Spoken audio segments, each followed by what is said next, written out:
Hansel and Gretel. Recipes for cooking children abound. When properly marinated and slow roasted, let's face it, they're delicious. But stepmother's lobbing potatoes at Hansel wasn't luring him any closer to the stew pot. And Gretel could cry all she liked. Her salty tears would make her all the tastier. His second wife had been trying to coax Wolfgang into consuming his children for some time now. He wasn't entirely averse to the notion. Their mother had been a stiff pain in the ass, and they were holding him back.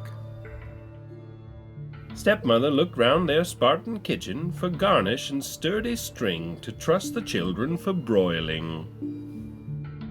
The parents brought the kids along to gather wild carrots and herbs with which to dress them for the oven. But Gretel had hipped her brother to their dinner plans, and he shit down his trouser leg to make himself less appealing. This didn't deter stepmother in the least, as she dreamt of eating their toes like popcorn shrimp, washing them down with mead from their skulls. Desperately hungry, they ate fistfuls of special mushrooms they found growing from piles of caribou feces, and that's when things began to get very strange indeed. They ran back home with their dog Freckles, arms flailing, screaming like Viking berserkers, and beat their stepmother to ground beef with her own frying pan while father cowered in the eaves.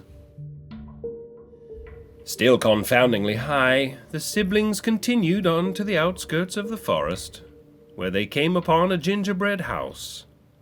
There was a morbidly obese chipmunk the size of a beaver, which appeared to be no stranger to nibbling at its foundation. You might be saying, heavens to Betsy! How would a home made of cookies and candy withstand a single rainy day, let alone the change of seasons? Would it not be riddled with pine needles and bird droppings? And I would reply, settle down, asshole, it's a children's story. The proprietor waddled out to greet her young visitors, miraculously not shattering the candy cane door jamb in the process.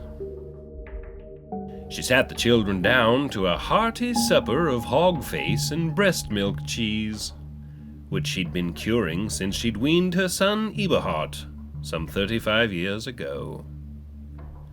When pressed about his missing shoes, Hansel told her he wore them out, kicking some other bitch be asking too many questions.